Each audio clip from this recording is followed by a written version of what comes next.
ओम शांति। ईश्वर बलि चाहता है, भगवान को बलि चढ़ती है। भगवान किस तरह की बलि मांगते हैं?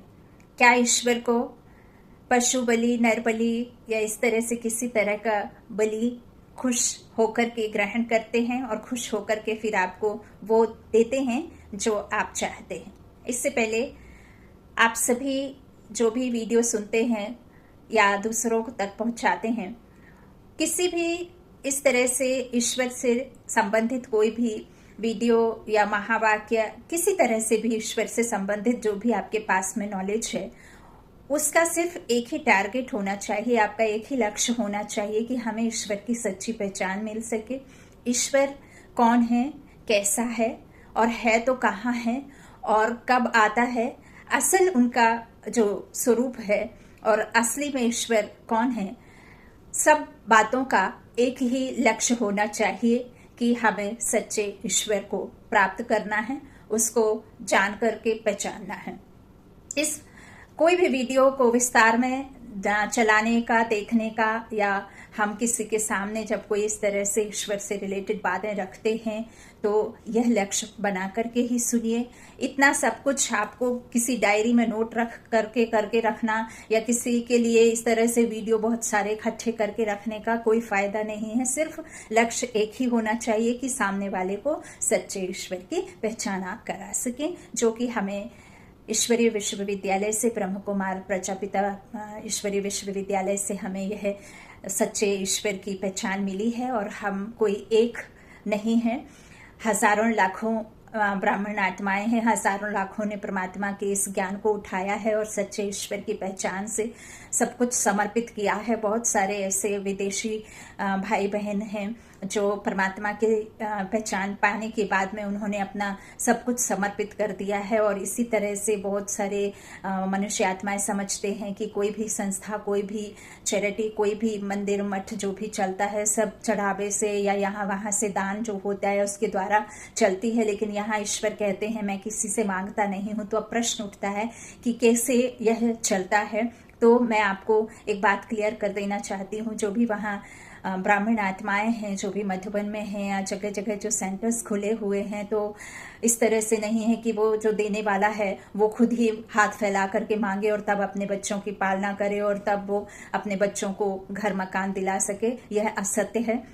ईश्वर किसी से मांगते नहीं हैं। हाँ, यह बात जरूर है कि जो भी मनुष्य आत्माओं को सच्चे ईश्वर का ज्ञान मिल जाता है, उनकी पहचान वो प्राप्त कर लेते हैं, तो जो भी उनके पास में होता है तो वह सब उनके सामने एक कागज का टुकड़ा समझ करके, और जो ईश्वर से ऊंचा उसे कोई जो है अमूल धन नहीं लगता है और वो स्वतः ही अपने आप से फिर वो समर्पित कर देते हैं। कई फिर तन मन धन से भी समर्पित होते हैं और कई फिर धन समर्पित कर देते हैं। तो यह कभी भी आप मन में नहीं लाइएगा कि यह सब संस्थाएं जो बाबा के सेंटर्स हैं या मधुबन में जो बना हुआ है तो किसी कोई वीआईपी या वीवीआईपी ने या कोई कहना चाहिए बहुत बड़े जो धनवान व्यक्ति हैं वो उनके चैरिटी से या उनके उससे पैसे से वह संस्था चल रही है। बिल्कुल यह गलत है, अपने मन से निकाल दीजिए।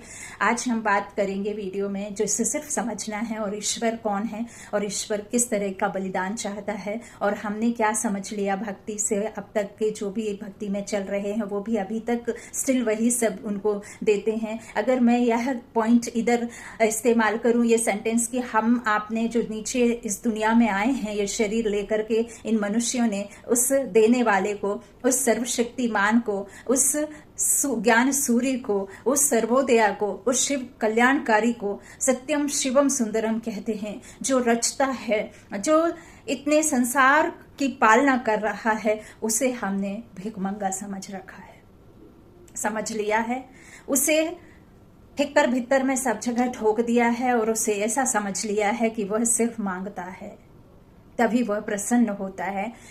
हमने भक्ति में किया और अभी भी करते आ रहे हैं, तो इसलिए यह सब वीडियो आपके सामने आकर के रखने का एक ही एक उद्देश्य है। मैं बार बार यह बात रिपीट करूंगी, सुनिए, लेकिन सच्चे ईश्वर की पहचान के लिए सुनिए, और सिर्फ पहचान करके उस ईश्वर की याद में रहिए। उस ईश्वर से जो प्राप्तियां होती हैं उनको समझिए और उसके साथ में संबंध को समझिए, और उस संबंध से अपने आप को उस ईश्वर के साथ में जोड़कर रखिए। तो आपका गति जो होगी सदगति, मुक्ति, जीवन मुक्ति होगी। तो यही परमात्मा बार बार आकर के अपने निमित्त बच्चों के द्वारा संदेश देने की बात करते हैं कि विस्तार को मैं नहीं, पॉइंट्स तो बहुत सुने सुनाए, बहुत शास्त्र आदि पढ़ लिए, बहुत आपने भक्ति कर ली, बहुत भटक लिए, अब सिर्फ मुझे याद करो, मन मना भाव और मामेकम याद कर का जो सतगुरु का मंत्र है, सच्चा सतगुरु मंत्र, मन मना भाव माना, मन से मुझ एक को याद कर। और बाबा ने कहा मामेकम मतलब कर्म में रहते मुझे एक को याद कर। इस संसार से बुद्धि निकाल और मुझ एक में बुद्धि जोड़। यह सिर्फ परमात्मा का इतना सा आपके लिए लेसन है जिसके द्वारा आपकी फिर सदगति, मुक्ति, जीवन मुक्ति होगी। नहीं तो यूं ही फिर आप सुनते रहेंगे, सुनाते रहेंगे, टारगेट नहीं रखेंगे। हर एक पढ़ाई के पीछे एक एम ऑब्जेक्ट होना चाहिए। आज हम डॉक्टर के लिए पढ़ते हैं तो यूं ही टाइम पास के लिए पैसा आदि खर्च नहीं करते हैं। शरीर के द्वारा आत्मा पढ़ती है, शरीर तो डॉक्टर बनता नहीं है, लेकिन यह हमें ज्ञान ईश्वर के द्वारा मिलता है कि वो कौन है जो पढ़ता है और कौन है जो डॉक्टर बनती है। तो वो आत्मा पढ़ती है, लेकिन यहाँ परमात्मा कहते हैं तुम जो मीठे बच्चे हो और जो तुम मनुष्य हो, तो मनुष्य से देवता बनाने के लिए यह पढ़ाई है, और जो 21 जन्म का सुख शांति का वर्षा है वो तुमको मैं देता हूँ। तो उसके लिए यह पढ़ाई है, और आधार जो भी हम सब सुनते सुनाते हैं वह सिर्फ उस तक पहुंचने का एक जरिया है, आधार है। हमने क्या किया? परमात्मा ने, ईश्वर ने कौन सी बलि मांगी? क्या कोई भी भगवान किसी के खून का प्यासा होगा? किसी के, कहते हैं कि उज्जैन में जो मंदिर है वो एक ताजे मुर्दे की भभूत उस मंदिर में रोज चढ़ाई जाती है। तो जो सर्व आत्माओं का बाप है वो क्या किसी ताजे मुर्दे की राख लगा करके खुश होगा? यदि इस तरह से मैं कहूं कि मैं किसी के मरने की राह देखूं और फिर वो भभूत जब मुझे लगाई जाए तो मैं खुश हूं और खुश होकर के फिर मैं आगे कर्तव्य करूं, तो यह तो असत्य है, क्योंकि इससे बड़ा पाप कुछ नहीं है। ईश्वर ने क्या मांगा? आपके तन रूपी देह भान को, इस अहंकार को, इस लौकिक नाम को, इस शान को, इस पैसे की गर्मी को, इस धन संपदा की गर्मी को, इस शरीर का जो झूठा भान है, देह भान जो आपका है ही नहीं, उसको निकाल कहीं दूर रख करके मेरे पास आकर के खुद को आत्मा निश्चय करके आओ, देह अहंकार छोड़ करके आओ। तो हम जो देह के संबंध के साथ जाते हैं तो ईश्वर तक पहुंच नहीं पाते हैं। देह तो यहाँ की ली हुई है, और जब तक हम देही नहीं होंगे तो उस निराकारी से मिलना असंभव है। आपके पास में देह अहंकार है तो आप ईश्वर तक पहुंच ही नहीं सकते। और हमने क्या किया? इस देह के चमड़े को, बेल्ट को और शूज को समझ लिया, जबकि ईश्वर कहते हैं ये देह रूपी चमड़े को समर्पित करके मेरे साथ में तुम मिल जाओ। बाबा ने कहा बेर, हमने बेर चढ़ाए। बाबा ने कहा आपके अंदर के जो आत्मा के द्वारा आप कड़वे बोल निकालते हैं, किसी को काम विकार से दुख देते हैं, किसी को गाली गलौज करते हैं, जो भी आपके कड़वे विचार हैं, किसी के प्रति बदले की भावना है, जो भी आपके अंदर में इस तरह का बैर है, जो आपके अंदर इस तरह का जहर भरा हुआ है जिससे आत्माएं दुखी होती हैं, आत्माएं की बिल्कुल तार तार हो जाती हैं, जो आपने काम विकार में आत्माओं को कचोट कर रख दिया, उनको जीते जी मुर्दा बना दिया, उस काम विकार को और उस तरह के कड़वे विचारों को और उस तरह की दोष भावना को परमात्मा ने उस जहर को चढ़ाने की बात कही, उस जहर को छोड़ने की बात कही, उससे आपने वैराग्य लेने की बात कही, और हम आपने समझ लिया कि उसे भांग धतूरा की आवश्यकता है। परमात्मा ने कहा जो तुम विषैले पदार्थ इस्तेमाल करते हो, जिसकी वजह से तुम्हारे परिवार के परिवार उजड़ जाते हैं, जिसके के पास में लाखों करोड़ों स्थूल धन से भरपूर होते हैं, सोना चांदी बाकायदा होता है, लेकिन उसके घर में जब शराब आदि का नशा होता है तो वो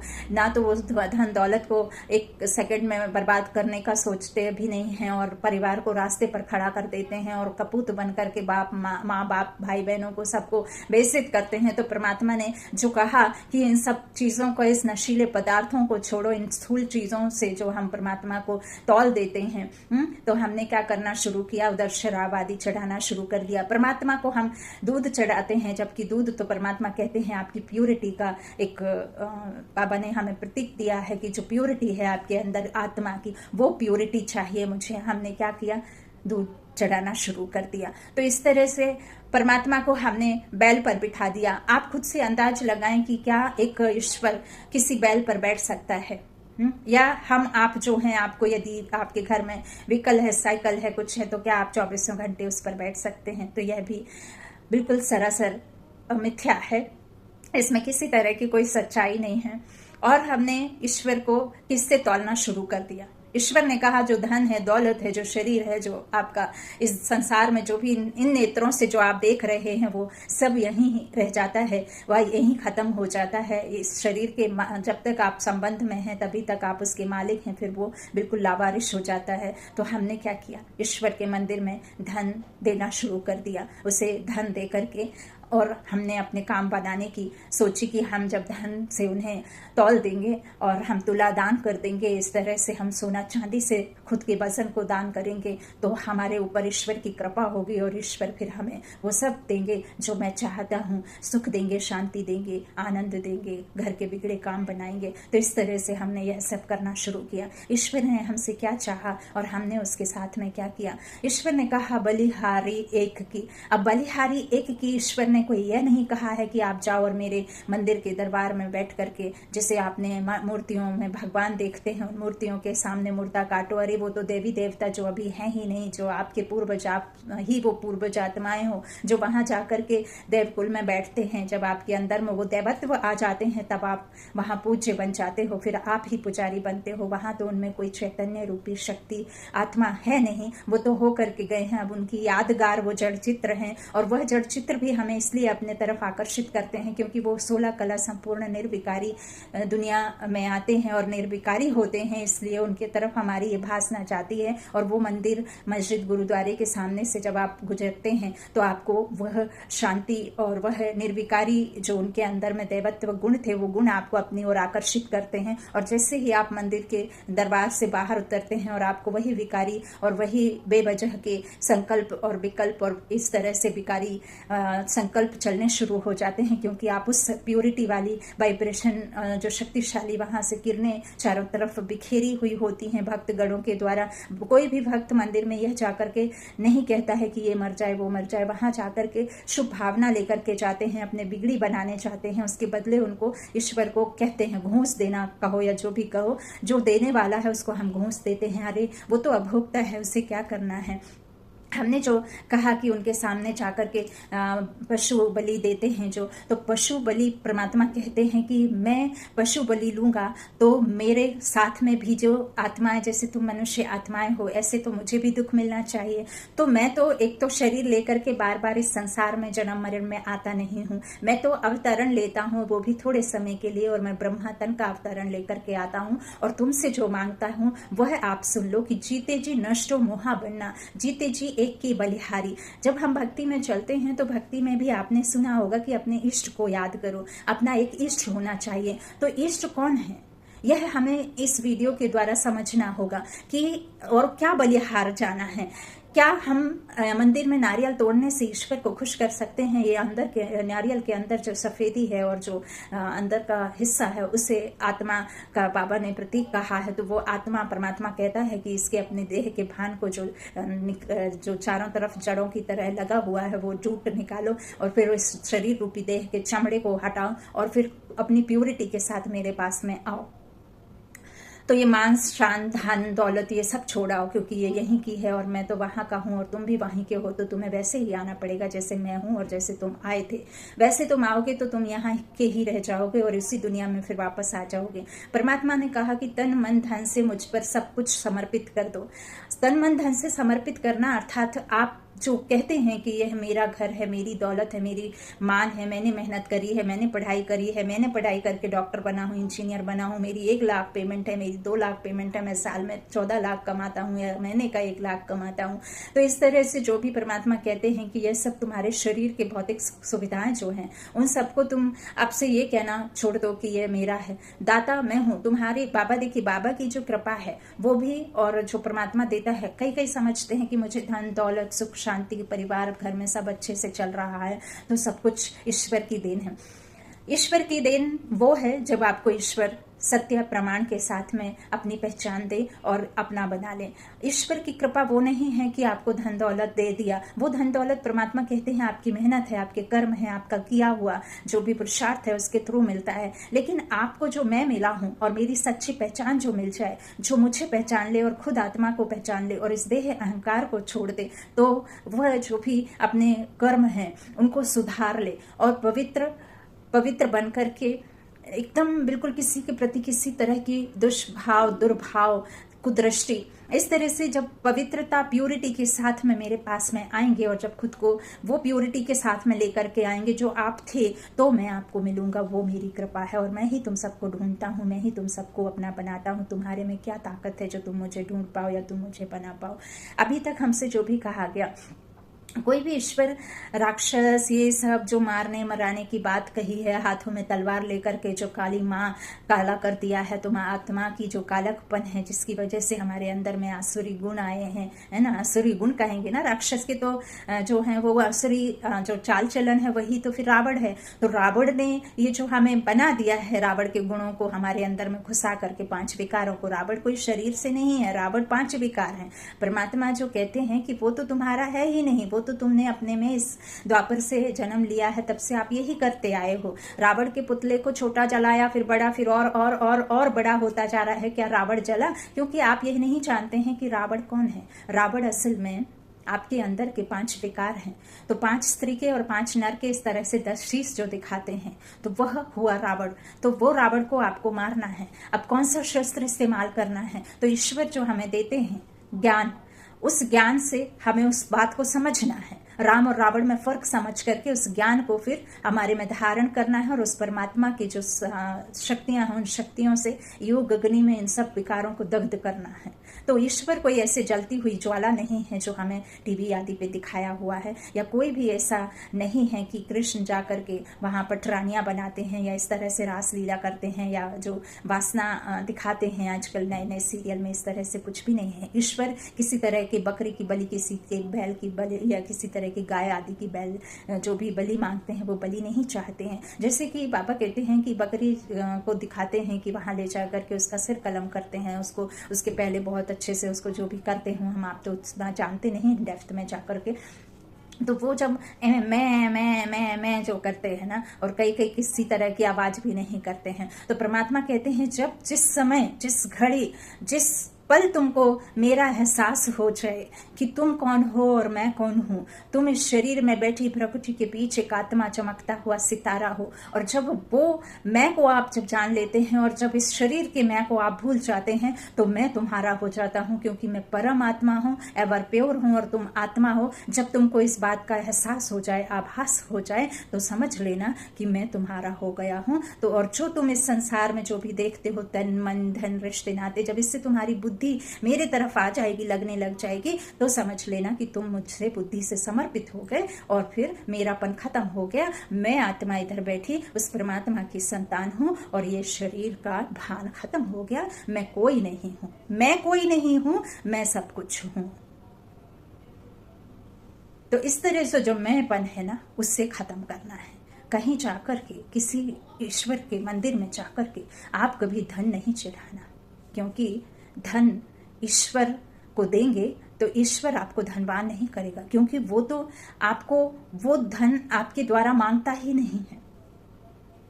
ईश्वर ये जरूर कहते हैं कि जो आपके पास में स्थूल धन है वो अब ईश्वर परमार्थ के कार्यों में लगा, और परमार्थ का कार्य इस तरह से है कि जो सेंटर खुलवाओ आप, ये विश्वविद्यालय जो रूहानी स्कूल हैं उन्हें स्कूल कॉलेज को खुलवाओ, आपके घर में एक्स्ट्रा जगह है, एक्स्ट्रा कमरे हैं, तो आप एक ईश्वरीय विश्वविद्यालय से जो टीचर बहन है, टीचर भाई है, उसको घर में बिठा करके 1 घंटे का, सुबह 1 घंटे का समय शाम को दे करके घर में मुरली चलवाएं, आपका कल्याण होगा। आपके घर में पवित्रता आने लग जाएगी, आपके घर में जो पवित्रता के वाइब्रेशंस हैं उससे आपके घर का वातावरण बदली होगा, आपका कल्याण होगा। और इस ईश्वर के कार्यों में यदि आप लगाएंगे तो यूं तो मैं भोगता हूं, ना तो मैं धन ना घर ना, मुझे तो कुछ नहीं चाहिए, मुझे तो इतना सा यहाँ पे जगह चाहिए होती है, सो मैं आकर के तुमको यह ज्ञान देता हूँ और फिर मैं वापस भी चला जाता हूँ। तो मुझे ना तो खाने से लेना, ना तो मुझे पहनने से लेना देना, ना मुझे किसी तरह का आपके इस पहनावे उढ़ावे से, या मुझे किसी घर में रह करके रात्रि गुजारना, यह सब तो मुझे करने का नहीं है।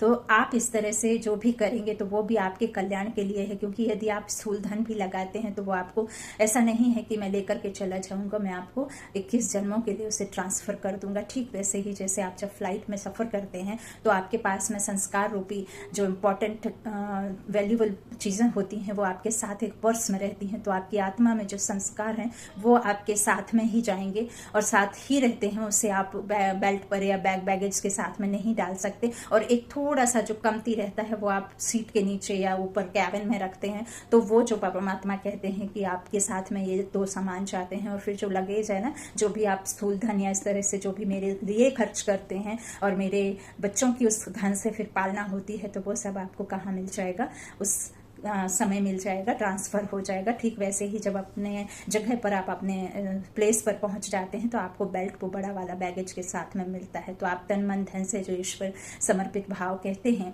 और जो मनसा सेवा कहते हैं, तो वो इस तरह की सेवा है, ना कि किसी तरह की पशु बलि नर बलि। परमात्मा क्यों चाहेगा कि अपने बच्चों का या इस संसार में जो भी हैं योनियां हैं, चाहे वो किसी भी तरीके की हो, सबके पास में अपना अपना जीवन है, सबकी एक अपनी लाइफ है। सबके, आज चिड़िया के बच्चे हों, चाहे आप कुत्ते के जीवन को ले लें तो उसके भी एक बच्चे हैं। वो भल मुख से गाली गलोच नहीं करेगा, लेकिन जब आप उसके माता पिता के सामने उस बच्चे को ले जा करके जो नहीं चाहता उसके सामने आप बलि देंगे, तो आप जरा सोचिए कितना ना पाप के भागीदार होंगे और फिर आपको कहाँ जगह मिलेगी। यह भी आपकी आत्मा को समझना है। इसमें परमात्मा कहते हैं किसी का दोष नहीं है, यह ड्रामा बना बनाया है और यह ड्रामा जैसा चल रहा है वैसा चलेगा और चलते ही आया है। यह तो अखंड बना बनाया ड्रामा है जो कभी खत्म ही नहीं होना है, इसकी कोई काउंटिंग नहीं है, ये इन्फिनिटी है जिसमें यह ड्रामा यूं ही चलता रहेगा। तो ईश्वर ये भी कहते हैं कि जो भी आप देखते हैं इसमें किसी प्रकार का कोई दोष नहीं है। चाहे आप शास्त्र के लिए ले लो और चाहे आप मंदिरों को लेकर के ले लो, या चाहे जो भी भक्ति की जो भी सामग्री है A to Z जो भी है, बाबा कहते हैं कि ये यहाँ के लोगों ने बनाई है। तो यहाँ ही इस अंतिम जन्म में और इस संगम युग पर जब परमात्मा आते हैं तो कहते हैं यही सब जो भी आप देख रहे हैं ना, यह सब खत्म होगा, तब तो फिर उस दुनिया में आप जाएंगे जहाँ इस तरह का कुछ भी नहीं चलता है। तो इस सब का एक ही एक कारण है और एक ही एक आपको लक्ष्य रखना है, टारगेट रखना है कि मैं कौन, मेरा कौन, और उस परमात्मा की याद में रहिए और बाकी सब विस्तार को छोड़ दीजिए। आप समझ लीजिए कि मैं कुछ नहीं समझता, कुछ नहीं जानता, मेरे पास में किसी तरह की पढ़ाई नहीं है, मैं मूर्ख हूँ, मैं सिर्फ और सिर्फ उसके हिसाब से उसके इशारे पर चलूंगा, बाकी ना तो मेरे पास कुछ लिखने के लिए है ना कुछ पढ़ने के लिए है। मन के भाव हैं, शुद्ध भाव हैं, शुद्ध कर्म करूंगा, शुद्ध कर्म करते रहूंगा और उन कर्मों को श्रेष्ठ बना करके औरों को वही रास्ता दिखाऊंगा। और कभी किसी के प्रति अशुभ भावना नहीं, अशुभ चिंतन नहीं। चिंता जरूर करिए लेकिन शुभ चिंतन करिए, शुभ चिंतक बनिए और ये सबको दुआएं देते रहिए। और किसी तरह की बलि जो है परमात्मा को अगर आप चढ़ाना चाहते हैं तो आप तन मन धन से बलि चढ़ जाइए। और गाया भी करते हैं कि तेरा तुझको अर्पण क्या लागे मेरा, है ना, तन मन धन सब कुछ है तेरा, है ना। और गाते भी हैं कि मैं मूर्ख खलकामी, तुम परमेश्वर हो। मैं मूर्ख इसीलिए हूं क्योंकि मेरे पास में ये विकारों की जायदाद जागीर जो रह गई है ना, उस जागीर को खत्म नहीं कर पा रहे हैं। तो इस तरह से परमात्मा कहते हैं। लेकिन आजकल तो तन के खोने से डर लगता है, मन तो दुनिया भर में भटकता है, कहीं अपने आशिक में, कहीं धन में, कहीं बच्चों में, कहीं बीबी में, कहीं किसी में, कहीं किसी में। और जो धन है उसे छुपा करके रखते हैं, गुप्त रखते हैं, बताओ मत। तो इस तरह से आपको समझना है। अच्छा, ओम शांति।